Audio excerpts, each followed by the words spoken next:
Dear students अस्सलाम वालेकुम। आज हमारा टॉपिक है क्लास 11 बिजनेस ट्रेड्स का इंटरनल ट्रेड। ये इंटरनल ट्रेड क्या है? आज हम टॉपिक पढ़ेंगे what do you mean by internal trade.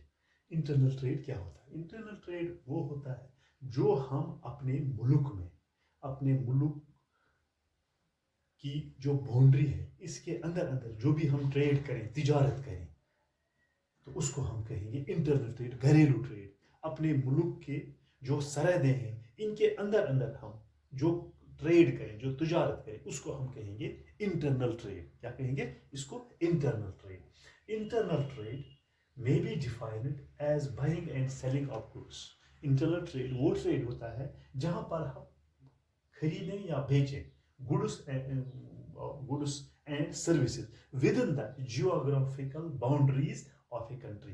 जो इसको हम कहेंगे घरेलू ट्रेड, जो हम अपने मुल्क के अंदर जो तिजारत करते हैं, चीज़ों का लेन देन करते हैं, गुड्स एंड सर्विसेज का कारोबार करते हैं, जहाँ पर हमारी जियोग्राफिकल बाउंड्री है, जहाँ पर हमारे मुल्क की सरहद है, इसके अंदर जो भी हम तिजारत करें, कारोबार करें अपने मुल्क के अंदर, उसको हम घरेलू ट्रेड कहते हैं, यानी इसको कहेंगे internal trade. is known as internal trade. Internal trade may be defined as a buying and selling of goods and services within the geographical boundaries of a country. Within the geographical boundaries of a country. हम ये भी कह सकते हैं it is a trade which is done within the country, within the boundaries of a country, within the boundaries of a country, that known as it is known as internal trade. Internal trade, yeah, the trade takes place within the same country, within the same country, उसको हम कहेंगे internal trade या same country, same country, उसको हम कहेंगे internal trade. वो internal trade वो trade होता है, it is the buying and selling of goods and services within the geographical boundaries of the country. Goods are produced and consumed within the country. जो goods या goods and services are consumed within the country, within the country, जो goods तैयार किए जाते हैं और उनको consume किया जाता है उसी मुल्क में, उसको हम कहेंगे इंटरनल ट्रेड। उसको हम कहेंगे goods are produced and consumed with the country. There is so no custom duty is और import duty is levied on the site, यानी नो कोई कस्टम ड्यूटी, कोई महसूल इस पर या इम्पोर्ट ड्यूटी इस पर लेवीज ऑफ साइट ट्रेड जो हम मुल्क में करते हैं, इस पर कोई ये जो कस्टम ड्यूटी है या इम्पोर्ट ड्यूटी उस पर, इस इंटरनल ट्रेड पर हम वो नहीं लगा सकते हैं। क्योंकि ये ट्रेड वो होता है जो हम अपने मुल्क के अंदर करते ही, उसको कहेंगे हम इंटरनल ट्रेड। उसको क्या हम कहेंगे? Internal trade. Also the payment is made on the local currency. दूसरा ये है कि इसका जो कारोबार करें वो करेंगे हम लोकल करेंसी में, लोकल करेंसी। क्या? द पेमेंट इज मेड, जो हम पेमेंट करते हैं, जो हम देते हैं, जो हम मतलब इस लोकल ट्रेड में या इंटरनल ट्रेड में जो हम कहते हैं, जो हम वहाँ यूज करते हैं करेंसी के या पेमेंट हम लेन देन करते हैं, उसको हम किस करेंसी में करते हैं? Local currency. जो वहाँ की लोकल करेंसी है उसी का कारोबार हम ये जो कारोबार करते हैं हम वो किस में करते हैं? लोकल करेंसी में। जो लोकल करेंसी होती है उसमें वो हम कारोबार कर सकते हैं, किसमें? इस इंटरनल ट्रेड में। इंटरनल ट्रेड में वो internal trade goods are produced and consumed within the country, within the country, and no custom duty. जो कस्टम ड्यूटी और import duty is levied on site trade, यानी इसमें कोई custom duty या import duty इस trade में नहीं होती है। Also the payment is made on the same country. जो ये कंट्री है जहाँ पर हम कारोबार करते हैं, जहाँ वहाँ की वो जो करेंसी है उसी में वो लेन देन होना चाहिए, उसी में वो लेन देन होना चाहते हैं। Also the payment is made, जो हम पेमेंट देते हैं, खरीदते हैं चीज़ों को या बेचते हैं उन चीज़ों का, उनका लेन देन वहाँ की जो लोकल करेंसी है उसी में वो होना चाहिए। That is known as internal trade. तो इंटरनल ट्रेड वो ट्रेड होती है with this is done within the geographical boundaries of a country of buying and selling of goods and services. तो इसको हम और फर्दर क्लासिफाई कर सकते हैं दो बड़े कैटेगरीज में। इस इंटरनल ट्रेड को can be classified into two broad categories. बता सकते हैं आप क्या क्या है? एक है होलसेल ट्रेड,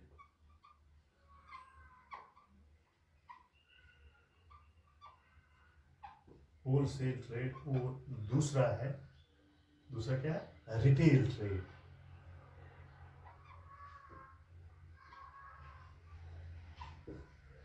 इस इंटरनल ट्रेड को हम क्लासिफाई करें दो ब्रॉड कैटेगरीज में। एक है होलसेल ट्रेड, और दूसरा है रिटेल ट्रेड। ये इसके क्या है? दो ब्रॉड कैटेगरीज है इस इंटरनल ट्रेड जो हम अपने मुल्क में कर सकते हैं। एक है होलसेल ट्रेड और दूसरा है रिटेल ट्रेड। होलसेल तो आपको पता ही होगा, होलसेल ट्रेड वो ट्रेड होता है जहां पर buying and selling of goods and services is done in large quantities.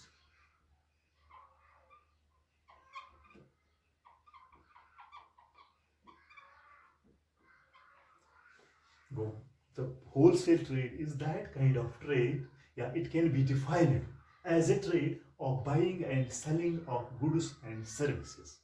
It is the trade, it is defined, this wholesale trade can be defined, it is a trade of buying and selling of goods and services in large quantities, ये काफी तादाद में है। ये wholesale trade क्या trade है? It is a trade where buying and selling of goods and services is done on large quantities for the purpose of resale or intermediate sale. For the purpose of किसको कहते हैं? resale। पहले हम ये wholesale के पास, wholesaler के पास वो large quantities का कारोबार करते हैं। किस तरह से?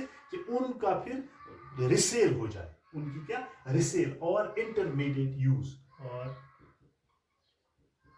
और इंटरमीडिएट ट्रेड।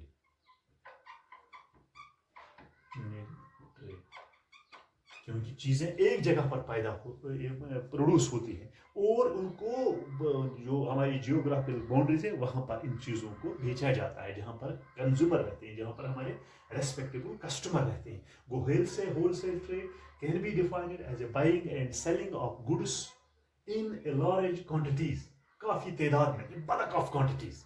तो हम कहेंगे लार्ज क्वांटिटीज या बल्क ऑफ क्वांटिटीज, काफी तादाद में इन चीजों का हम कारोबार कर सकते हैं। होलसेल ट्रेड मिसाल के तौर पर यहाँ पर टीनू के हिसाब से 100 टीनू, 200, 300 या चाय की बोरियां 500, 600 उनका कारोबार होता है। ये सिंगल कारोबार नहीं करते, बल्कि it is done on A bulk of these goods and services. Traders engaged in wholesale trade, जो ट्रेडर्स इसके होते हैं, जो इस होलसेल ट्रेड के साथ वाबस्ता कहते हैं, उनको हम कहेंगे होलसेल ट्रेडर्स और होलसेलर्स। इनको हम कहेंगे होलसेलर्स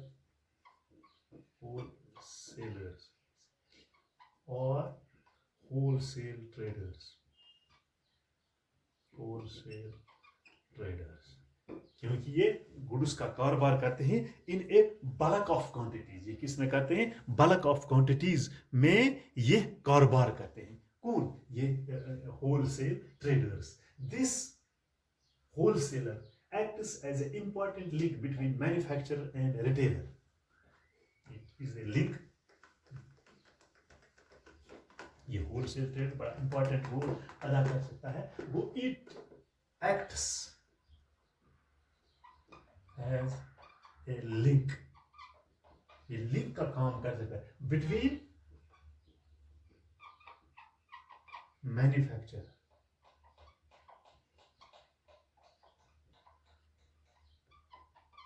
एंड किसके थे? रिटेलर।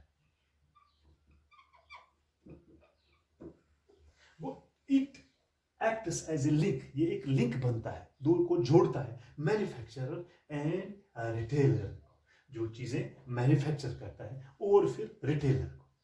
क्या रिटेलर, तो पहले चीजें मैन्युफैक्चरर के पास पहुंचती है, बाद में वो पहुंचते हैं होलसेलर के पास, और होलसेलर फिर देता है किनको, रिटेलर्स को, समझा।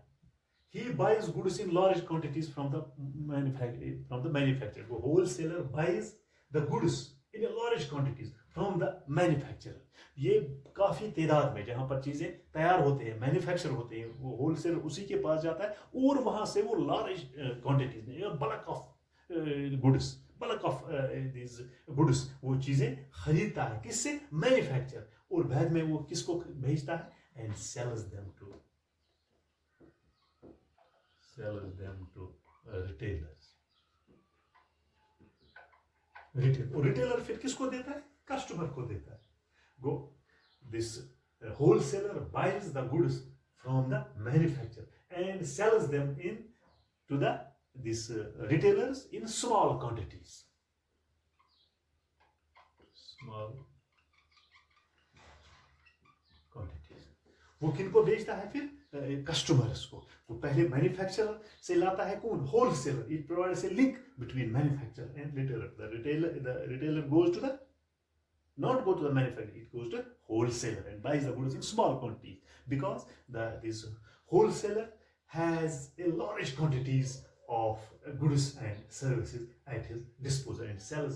He buys the goods from the manufacturer and sells them to the retailer, who in turn sells the customer. जो उस बारे में फिर किसको बेचता है, वो कस्टमर को बेचता है. तो अब क्या है, he plays an important role in the process of distribution of goods and services. This wholesaler plays a very important role in the process of distribution of goods. ये distribute करता है goods और services किनको, retailers को. retailers किनको बेचता है फिर, small quantities में इनको customers को. customer को फिर नहीं जाना पड़ता है wholesaler के पास या manufacturer के पास. They can go to the wholesalers, they can go to the retailers, and retailers takes goods from the wholesalers, because wholesalers has a bulk of quantities, large quantities. He deals in a bulk of quantities of goods and services. He deals in a large quantity of goods and services. It is a link between manufacturer and the retailer. retailer जाता है, वो जाता है किसके पास, इस wholesaler के पास, वहां से वो चीजें खरीदता है और वो फिर स्मॉल क्वांटिटीज में किनको बेचता है, एक एक चीज करके किनको बेचता है, फिर customers. This is the first this category of internal trade, which is done within the geographical boundaries of a country. There are two types of this internal trade. These are two categories, broad categories. Or one is internal trade and this is one is a wholesale traders and wholesale trade, and second is retail trade. तो आज आपने पढ़ा internal trade क्या होता है, और इसके broad categories दो हैं, बड़े इसके दो किस्म है, एक है होलसेल ट्रेड और दूसरा है रिटेल ट्रेड. तो मुझे उम्मीद है कि आपको ये सबक आज का अंडरस्टैंड हुआ होगा. एक तो था ये बिजनेस 11th का, what do you mean by internal trade. This is a trade which is done within the geographical boundaries of a country. That means it is an internal trade जिसको हम घरेलू ट्रेड कहते हैं. Within the geographical boundaries, जहाँ पर हमारी सरहदें होती हैं, उसी के अंदर हम ये कारोबार करते हैं अपने. लेकिन ये कारोबार किस करेंसी में, जो वहाँ की लोकल करेंसी है. इसमें एक्साइज, इसमें ये कस्टम ड्यूटी या levies, import duty नहीं होते हैं, because it is done within the geographical boundaries of our country. Hope you have understood it. Thanks.